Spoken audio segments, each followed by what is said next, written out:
The sun had barely climbed over the jagged ridges when Ethan Cole stepped onto his land. He'd lived in Ridgewood Estates for 12 years. To most people, it was just another quiet suburban community, a line of tidy houses, trimmed hedges, and HOA rules that read more like laws than suggestions. But to Ethan, that patch of land behind his house, the one the HOA kept calling undeveloped common ground, was the last piece of his father's dream. His dad had bought it decades ago, before the HOA ever existed, before Ridgewood was even a thought. And this morning, something about it felt alive. A metallic hum vibrated faintly through Ethan's cheap metal detector. He froze. He'd been scanning the ground out of boredom, half-hopping to find an old coin or rusty pipe, something to justify his Saturday. But the beeping didn't stop, it grew louder, faster. He knelt, pushed aside the loose dirt, and dug. The first scoop of soil revealed something dull but dense. He lifted it, heavy, cold. He rubbed it clean with his sleeve, and sunlight caught the surface, sharp and blinding. Gold! His heart raced. He blinked, rubbed it again. It wasn't a rock, it wasn't fool's gold, this was real. For a long, breathless moment, Ethan just stared at it in silence. Then, slowly, the corners of his mouth twitched into disbelief. He laughed under his breath. The kind of laugh that comes from shock, fear, and wonder all at once. He dropped to his knees again, digging faster this time, the dirt flying in every direction. More glints, more gold, not flakes, chunks. He didn't know how much, but he knew enough this could change his life. He was still crouched there when he heard the sound of footsteps crunching on gravel. "Morning, Ethan." He turned. It was Mr. Grady, the HOA president, a man with 2 white teeth and a smile that always felt sharpened at the edges. Ethan quickly brushed dirt over the pit. "Morning," he said, trying to sound casual.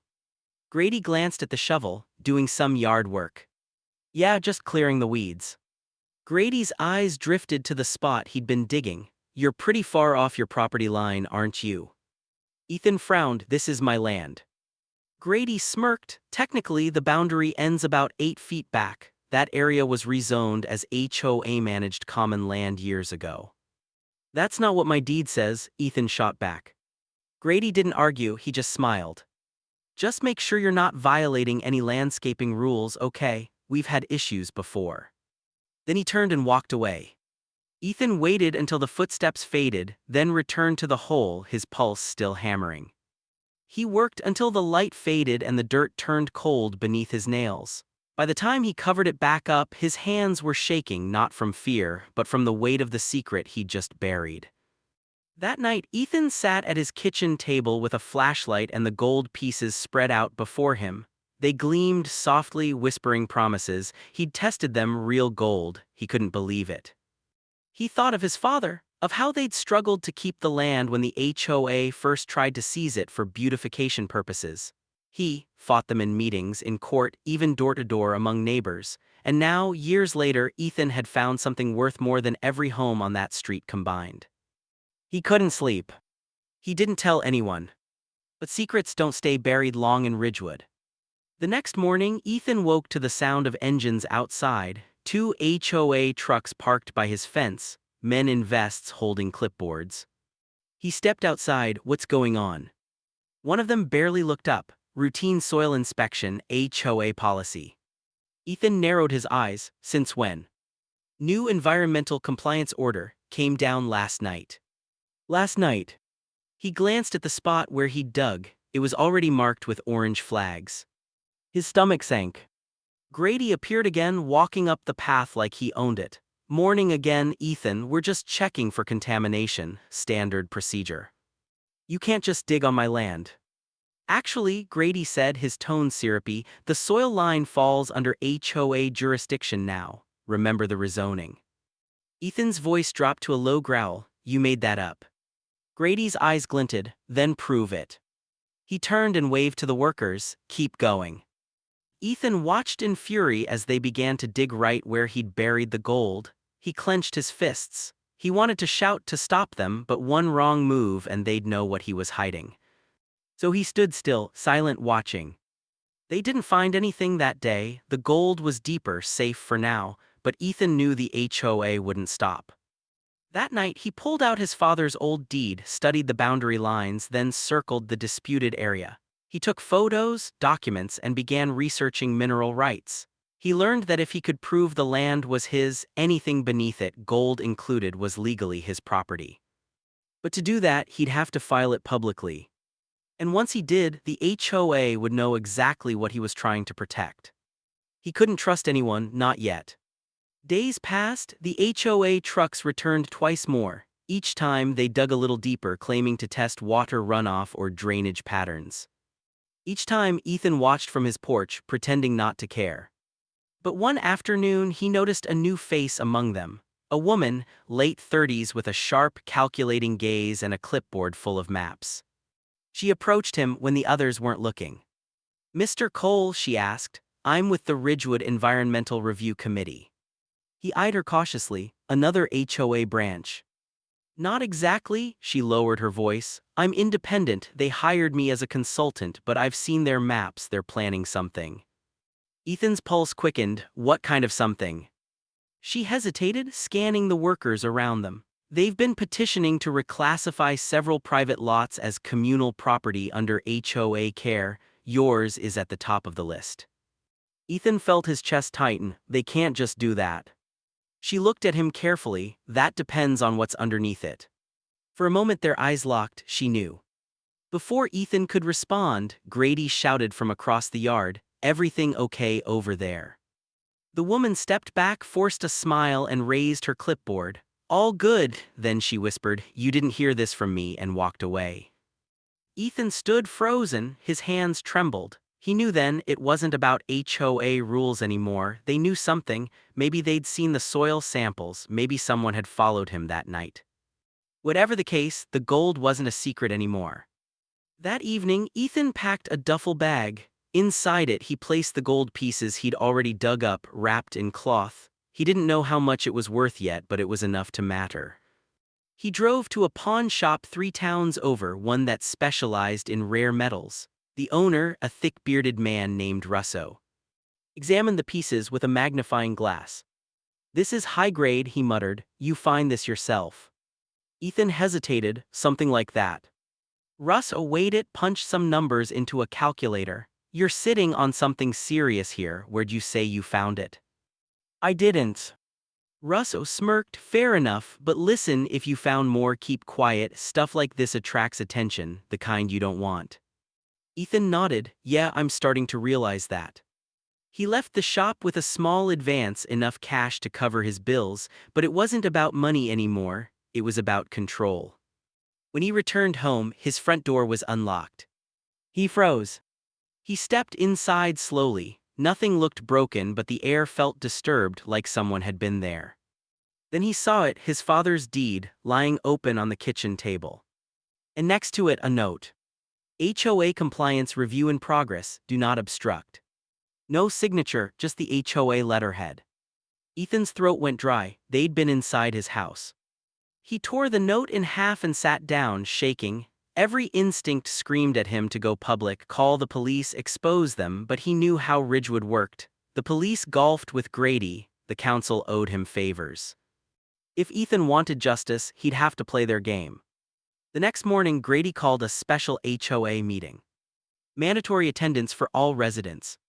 Ethan sat in the back of the clubhouse, silent as Grady smiled and addressed the crowd. "Good evening, neighbors. We have some exciting news. Our soil studies have revealed significant mineral deposits beneath Ridgewood's common land. If rezoning passes, those assets will belong to the HOA, ensuring the entire community benefits equally." Murmurs rippled through the room. Ethan stood. "That's my property you're talking about." Grady's expression didn't waver. "Technically, that's still under review." "You trespassed, you stole documents." Grady raised a brow. "Big accusations, Mr. Cole, but let's remember community matters more than personal greed." The room went quiet, eyes turned toward Ethan, judging, whispering. He could feel it, Grady was turning them against him. "You think I'm greedy?" Ethan said, his voice rising. "My father bought that land before any of you lived here. You have no right." "That'll be enough," Grady interrupted smoothly. We'll let the county decide. Until then, no digging, no alterations, no access. HOA policy. Ethan's fists clenched. You can't do this. Grady leaned closer, his whisper cold. Watch me. That night, Ethan returned to the pit one last time. The wind howled through the trees. He dug in the darkness deeper than before, desperate. Every strike of the shovel felt heavier, angrier. And then clang. Something solid. He scraped away the dirt, the glint of metal, not gold this time. A box, old, rusted, heavy. He pulled it out and pried it open. Inside lay a set of yellowed documents stamped with his father's name, and one line at the bottom that made his blood run cold. Registered mineral rights granted to Elijah Cole and descendants. He froze. His father had already claimed it, decades ago. The gold was legally his. He sat there in the moonlight, laughing softly in disbelief. They couldn't take it, not legally, not morally. But when he looked up toward his house, his laughter died. Because headlights were approaching. 2 trucks. HOA security. They'd found him. Ethan clutched the box to his chest and ran. The sound of engines roared behind him, tires tearing up gravel, lights slicing through the dark. He didn't know where to go, he just knew he couldn't let them take it. As he reached the tree line, he turned back one last time and saw Grady standing outside his truck, a faint smile on his face. Find something, Ethan. Ethan didn't answer. He vanished into the woods, clutching the proof that could destroy them all. The forest swallowed Ethan whole. Branches clawed at his jacket as he stumbled through the dark, clutching the rusted box like it was the only thing keeping him alive. Behind him, headlights cut across the trees, voices shouted. Fan out, he's got something. They were hunting him. His own neighbors, the HOA's private security. He ducked behind a fallen log and waited. The sound of engines faded, replaced by the hiss of crickets and his own ragged breathing. He looked down at the box again. His father's name, Elijah Cole, was barely visible through the rust. Inside were mineral rights certificates, old maps, and county seals. Everything the HOA claimed was theirs was actually his. Ethan wiped the dirt from his face and whispered to the empty woods, "They're not taking this, not again." By dawn, he returned home through the back trail. His yard was taped off with bright yellow banners, property under review. The HOA had wasted no time. He slipped through a side door, careful not to be seen, and hid the box under a loose floorboard beneath his father's old desk. Then he poured himself a glass of water and tried to breathe. He was exhausted, but anger kept him awake. They'd trespassed, lied, broken into his home. Now they were trying to erase him completely. Not this time. Ethan pulled out his laptop and began scanning the old documents. He'd submit them to the county office, prove ownership of the mineral rights, and shut the HOA down before they even realized what hit them. But when he opened his email, he froze. Account locked, suspicious activity detected. His phone too, dead, no signal. Even his home Wi-Fi network had been renamed overnight. Ridgewood Compliance 01. They were cutting him off digitally. Ethan felt a chill crawl down his spine. This wasn't just a greedy HOA anymore. Someone was orchestrating this, someone powerful with connections far beyond the neighborhood. Later that afternoon, a knock rattled his door. He opened it slowly. It was the woman from before, the environmental consultant. "Mr. Cole," she said, glancing nervously over her shoulder, "we need to talk." He stepped aside to let her in. She paced the room, her voice low. "You were right, this isn't about zoning or beautification. Grady, been in contact with a private resource company, Argon Mining. They're planning to sell mineral rights beneath Ridgewood once the HOA gains legal control." Ethan clenched his jaw. "So that's what this is about, they want the gold."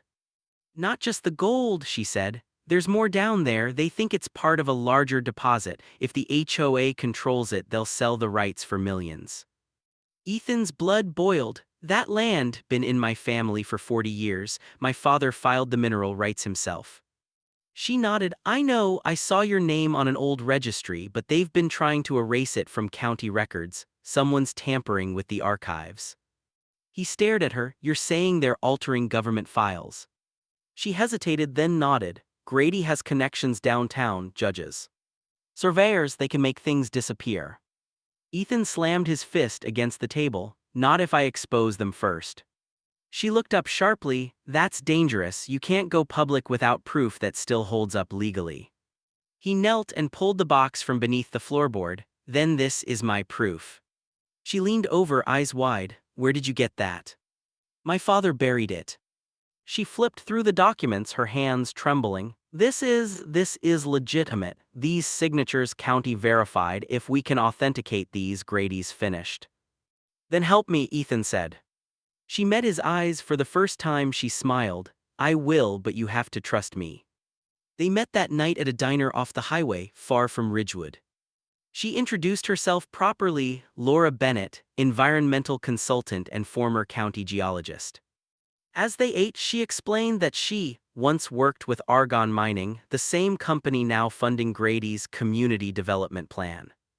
They approached the HOA because they couldn't legally buy private land in this zone, Laura said.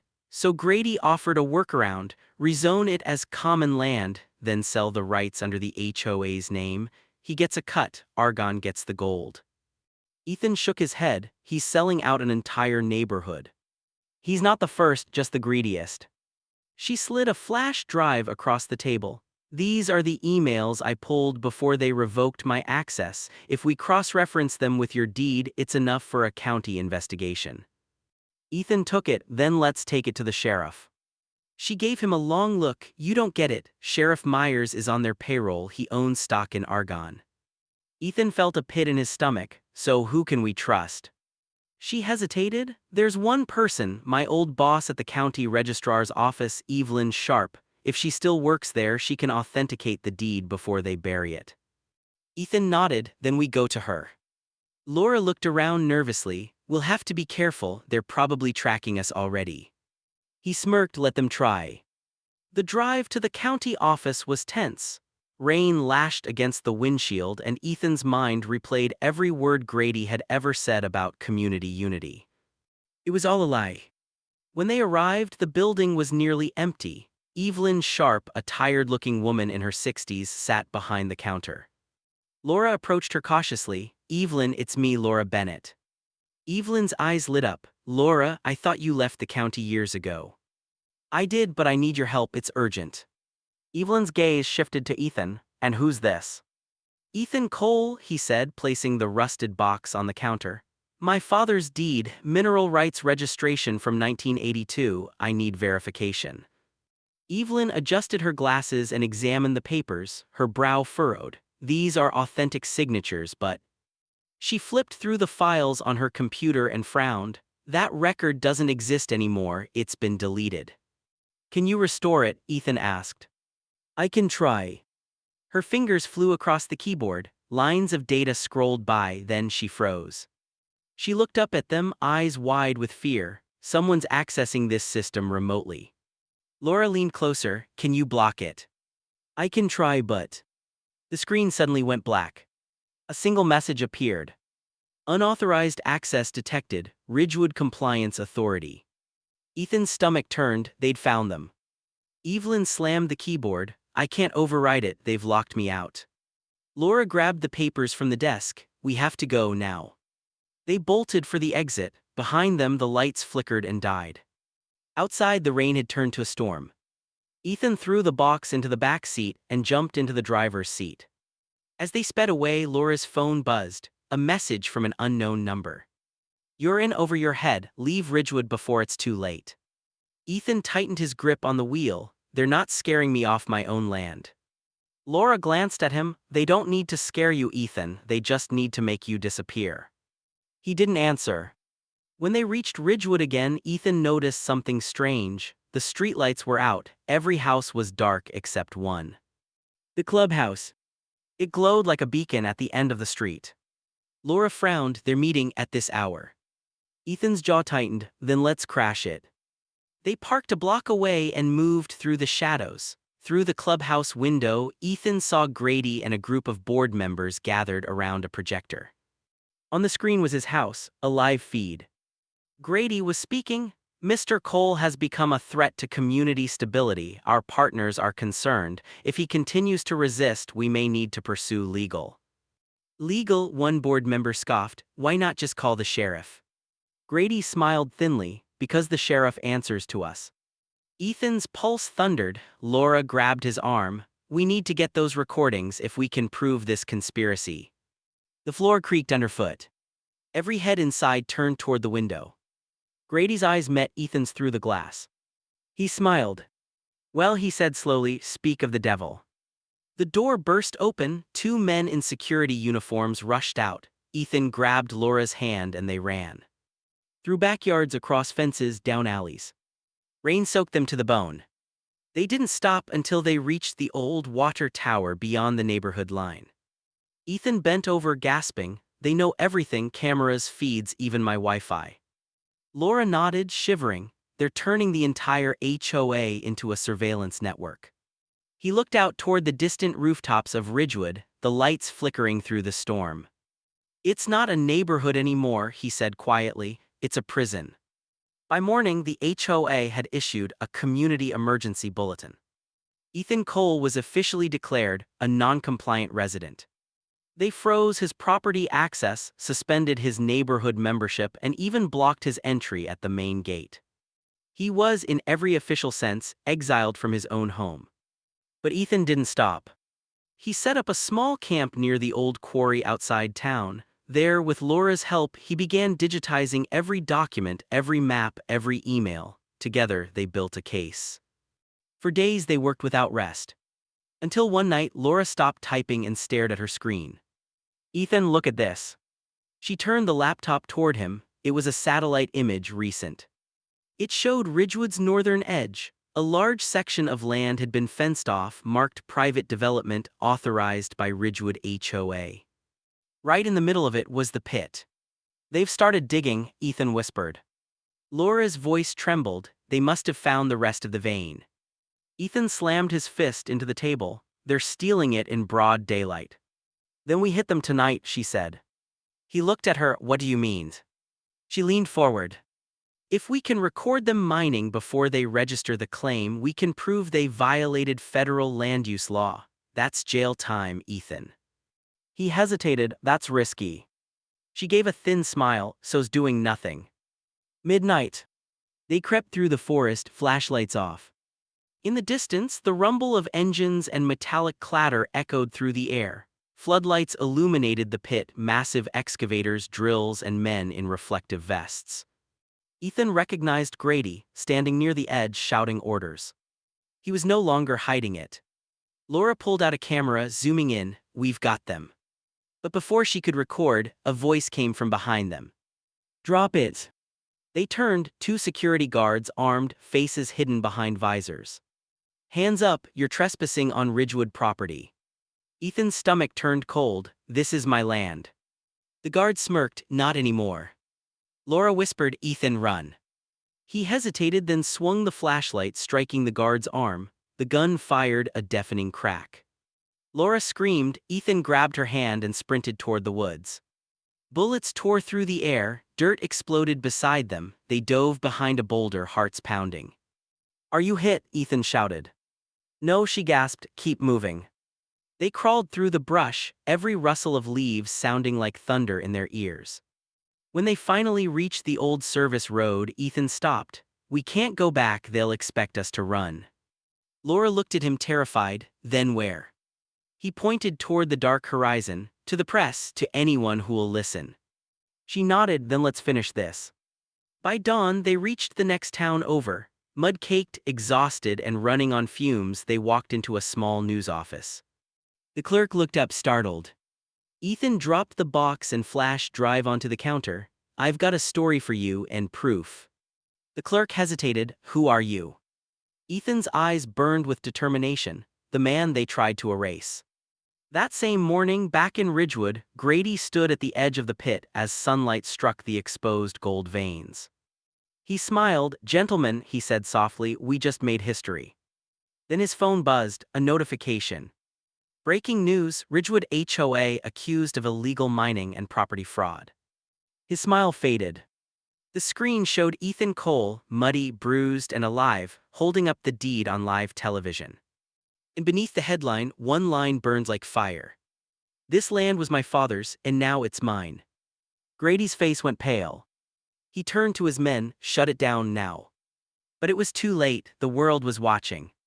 As the broadcast spread, Ethan and Laura waited outside the studio. Reporters surrounded them, shouting questions. Mr. Cole, how long has the HOA been mining illegally? Do you have proof of collusion with argon mining? Ethan simply said, you'll see everything soon. But even as the reporters swarmed him, he felt something wrong. A familiar unease. Across the street, a black SUV idled, tinted windows, engine running. He couldn't see inside, but he could feel it. The game wasn't over. Not yet. Ethan watched the black SUV from the corner of his eye as reporters clamored around him, shouting questions he barely registered. His pulse thrummed in his ears. That SUV wasn't just a car, it was a warning. Someone inside Ridgewood was still pulling strings, someone who knew exactly what he had done and what he might expose next. Laura tugged his sleeve. We need to move before they follow us back home. He nodded, glancing one last time at the chaos of flashing cameras and microphones. His gold, his deed, his fight, they were all public now, yet the unease lingered. They ducked into an alley behind the news station and slid into an unmarked rental car Laura had arranged. Rain had returned, drumming against the roof. Do you think they'll come after us? Ethan asked quietly. They will, Laura said. Her voice was tight. But it's not just Ridgewood. Argon Mining isn't the kind of company that takes rejection lightly. They want that gold and they'll do whatever it takes to get it. Ethan clenched his fists. He had thought the deed and the proof would protect him, but now with the news exposure it had only made him a target. That night they found a safe house, an abandoned cabin several miles outside town. Inside, Ethan spread out the maps and documents across a battered table. He traced the underground veins of gold with a finger, mentally calculating the potential. They don't just want the land, he said. They want everything beneath it, every ounce. They'll bulldoze, dig, whatever it takes. Laura sat back, eyes narrowed. And we just exposed them to the world. That changes everything. They won't risk mining openly anymore, but they'll send someone, people who aren't afraid to hurt you. Ethan exhaled slowly. Then we need to strike first. Laura frowned. Strike how? We're outnumbered, outgunned, and under surveillance. You can't just storm Ridgewood. He leaned over the table, pointing at the rusted box. We don't need to storm it. We have the legal documents, the media coverage. We just need to force them into a corner. Laura's eyes flickered. It's not that simple. They've got lawyers, security, even politicians on their side. One wrong move and... Ethan didn't finish the sentence. He already knew what would happen if they miscalculated. The next morning, Ethan decided to return to Ridgewood under the cover of early dawn. He parked a mile from his house and slipped through the back trail, just as he had months ago when he first discovered the gold. The streets were eerily silent, every house dark, every fence still marked with HOA notices. As he neared his backyard, he froze. Someone was standing near his pit, a figure in the shadows. Ethan recognized the silhouette instantly. It was his neighbor, Carl Jennings. Carl's hands were gloved. He was inspecting the ground, occasionally digging shallow holes, his face obscured. Carl, Ethan called softly. The man spun around, his eyes widened in surprise, then recognition. Ethan felt a pang of disbelief. Carl had been his friend, someone he'd trusted for years, and now he was working for Grady. Ethan, Carl said, voice low, almost pleading. I didn't have a choice. What do you mean? Ethan demanded. They said if I didn't help, my family, my wife, my kids would be in trouble. They're controlling everything. Ethan's jaw tightened, betrayal stung sharper than any threat. Your kids, Carl, this isn't about them, it's about greed. Carl shook his head. It's both. They don't play fair, Ethan. You need to understand, if you go in there now, they'll... Before he could finish, the sound of engines echoed from the street. Floodlights snapped on. Ethan ducked behind a tree, heart hammering. Grady's security team had returned and they weren't alone. Drones hovered overhead, scanning the area. Carl froze. You need to run now. Ethan didn't move. No, I'm done running. Carl's eyes filled with fear. Then they'll kill you. Hours later, Ethan and Laura watched from the woods as the HOA began heavy machinery excavation in broad daylight. The pit was now massive, a scar in the earth, and machines clawed at the soil. Workers shouted orders. Grady stood near the edge, barking commands. "You see that?" Laura whispered. "They're trying to remove any trace before the county can intervene." Ethan's teeth clenched. "Then we stop them tonight." Laura shook her head. "We can't confront them head-on. You saw Carl, they've got men watching every move." Ethan's eyes narrowed. "Then we expose them, all of it, every second." Laura's phone buzzed. She glanced down, her face went pale. "They're monitoring us, the signal, it's coming from inside the safe house." Ethan spun around, the walls seemed to close in, every step they took had been tracked. "They know where we are," Ethan said quietly. "They've been one step ahead this whole time." Laura swallowed hard. "We can't trust anyone, Ethan, not Carl, not even the news outlets completely." He felt a chill. Betrayal wasn't just about Carl, it was everywhere. That night, Ethan made a decision. He would return to Ridgewood, but not to fight with brute force. He would infiltrate. He and Laura moved silently through the shadows, slipping past cameras and patrols, every footstep measured, every movement deliberate. As they approached the pit, Ethan saw something that stopped him cold. Carl was there, not digging anymore, standing near Grady, smiling. "You brought them back to the nest," Grady said, nodding at Carl. Carl's smile faltered when he saw Ethan's face. "Ethan, I." Grady cut him off. "Save it, your friend has already made his choice, we all have."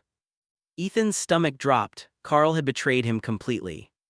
The plan was simple now. Ethan would document everything, every illegal dig, every threat, every hand in the dirt. He had cameras hidden in trees, drones overhead, and Laura recording on her phone.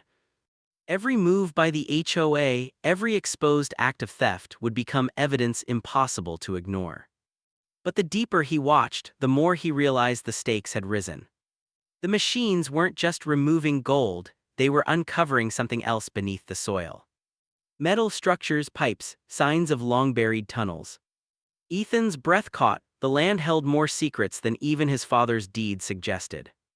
Grady bent over one of the tunnels, his smile turning wicked. "Once this is done, everything beneath Ridgewood belongs to us." Ethan's hands shook with anger. "Everything beneath Ridgewood, what are you hiding?" Laura whispered, "Don't draw attention, we'll find out soon." But Ethan's mind raced. If there were tunnels, if there were hidden caches beneath the surface, the HOA hadn't just stolen his gold. They had been digging for decades, hiding something massive, something dangerous. And now he knew, whatever it was, it could destroy them all.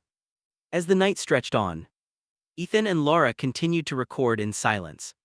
Then at the edge of the pit, a sudden explosion of light. Grady had called in heavy equipment, massive drills that struck the ground with a force that sent vibrations through Ethan's chest. The earth shook, trees swayed, rocks tumbled. A low metallic groan echoed from below. Laura's eyes went wide. What is that?" Ethan swallowed. "Whatever it is, it's enormous." Grady's voice carried over the chaos. "Bring it up, bring it all up." And in that instant, Ethan realized the truth. Ridgewood's greed had unearthed something that wasn't meant to see the light of day. Something deadly. Before they could react, the earth beneath the machines shifted. The ground cracked. A massive chasm opened, swallowing the pit, the machines, and even some of Grady's men. Chaos erupted. Screams, dust, the metallic groan growing louder as the tunnels collapsed in on themselves. Ethan and Laura fell back, staring in disbelief. Grady stood at the edge, frozen, eyes wide in terror as the chasm consumed everything he had worked for. And then silence. Ethan exhaled slowly. For a moment he thought they were safe. But deep beneath the rubble, something moved, something alive, something that had been waiting, hidden beneath Ridgewood for decades. Ethan and Laura stood at the edge of the newly formed chasm, the early morning mist curling over its jagged edges. The collapse had swallowed machines, dirt, and some of Grady's men, leaving behind an eerie silence. Ethan's chest heaved. His hands trembled, not from exhaustion but from the realization of what they had unearthed. Ridgewood's greed had gone too far, but beneath the rubble something still moved, something ancient, something alive. Laura's voice was barely audible. "We need to see what's down there." Ethan shook his head. "No, we can't, it's unstable. If we go down, we'll end up like them." She looked at him with wide eyes. Ethan, I don't think it's just the machines they were after. Whatever they were digging for, it's more than gold. He swallowed hard, every instinct screaming danger. But the curiosity, the need for justice, overpowered fear. Hours later, after securing ropes and safety gear, Ethan and Laura descended into the chasm. The walls of earth were slick with mud and the air smelled of metal and decay. Water trickled down the jagged sides, creating a chorus of soft, haunting drips. As they reached the bottom, their flashlights illuminated tunnels carved deep into the earth. Ethan's heart skipped a beat. The tunnels were old, ancient, predating any modern settlement. Beams of rusted metal and stone arches supported the walls, and old mining carts sat abandoned, tracks leading into darkness. Laura whispered, This isn't just gold mining, this is centuries old. Ethan knelt and touched the soil, pulling up a piece of parchment. It was brittle, covered in faded symbols and crude maps. He squinted. His father had documented something similar in his journals: hidden veins, secret claims, tunnels beneath Ridgewood that no one had ever suspected. Then a low rumble echoed through the tunnels. Something moved in the shadows, something huge. They followed the tunnel deeper, flashlights cutting through the thick darkness. Every step felt like walking into a trap. Suddenly a metallic glint caught Ethan's eye. A wall carved from stone, etched with gold veins. Embedded within the rock were symbols, ancient, cryptic warning signs. Laura gasped, Ethan, this isn't just a vein, it's a vault. They were trying to open it.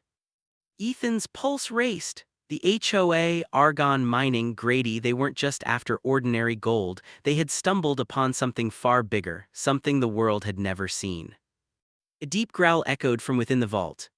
Ethan froze, the air shifted, the shadows moved unnaturally. Laura grabbed his arm, We're not alone down here. From the darkness, a figure emerged. At first it looked human, but closer inspection revealed grotesque deformities: pale skin stretched tight over bone, eyes glinting like molten gold. Ethan stumbled back, What is that?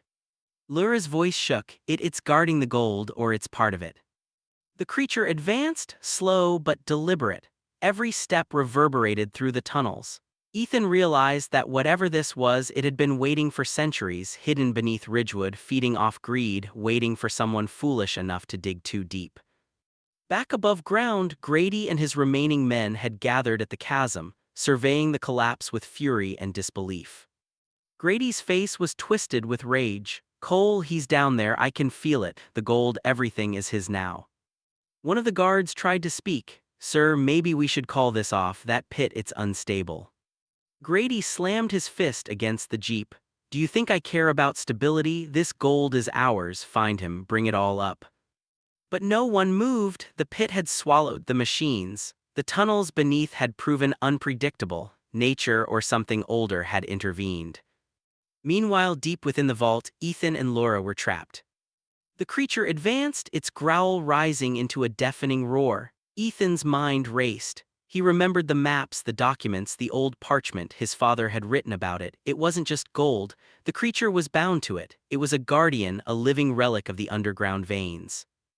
Laura whispered, Ethan, maybe we don't take the gold, maybe we leave it. Ethan's hands shook as he considered the risk. But then he remembered everything Grady had done, the trespasses, the threats, the illegal excavations. He couldn't leave Ridgewood's criminals unpunished. He remembered the words on the parchment. Greed awakens the keeper, only the worthy shall claim. Ethan stepped forward, hands raised, speaking softly. We're not here to steal, we're here to stop the wrongs, we're taking nothing that isn't ours by law. The creature stopped, its eyes, molten gold, studied them. Then, with a low, rumbling growl, it retreated deeper into the shadows. Laura exhaled, it let us go. Ethan nodded. It recognizes justice, or maybe it recognizes fear. Either way, we survive, but we have proof enough to end this. Back above ground, the news had spread. Journalists and authorities flooded Ridgewood.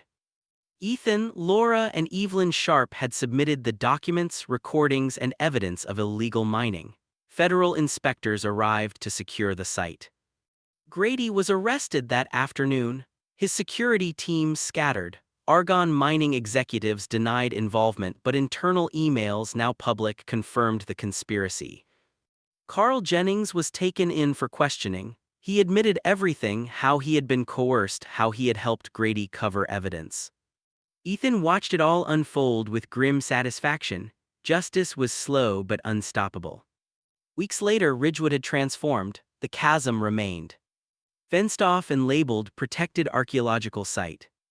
The public never learned the full truth of what lay beneath, only that the HOA had attempted illegal mining and that Ethan Cole had been the whistleblower who exposed the conspiracy.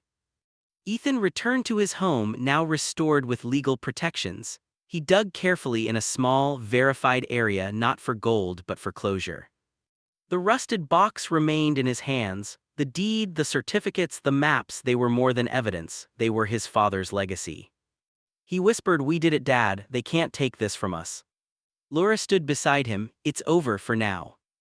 Ethan nodded but didn't relax. He had seen greed, corruption, and something beyond human comprehension. Ridgewood had been exposed, but the underground world beneath it still held secrets. Secrets that would outlast the greed above. And as the sun rose over the broken streets of Ridgewood, Ethan realized something chilling. Some treasures are worth more than gold. Some secrets are meant to be guarded forever. And some people, like Grady, will never learn that the earth itself refuses to be stolen. Ethan looked down at the small, untouched veins of gold glinting beneath the soil. He smiled faintly, not for wealth, not for revenge. For justice. For survival. For the truth. And somewhere deep below, the keeper of Ridgewood stirred, its eyes glowing like molten gold, waiting for the next greedy hand. Ethan shivered. He would never dig blindly again. But he would always protect what was rightfully his.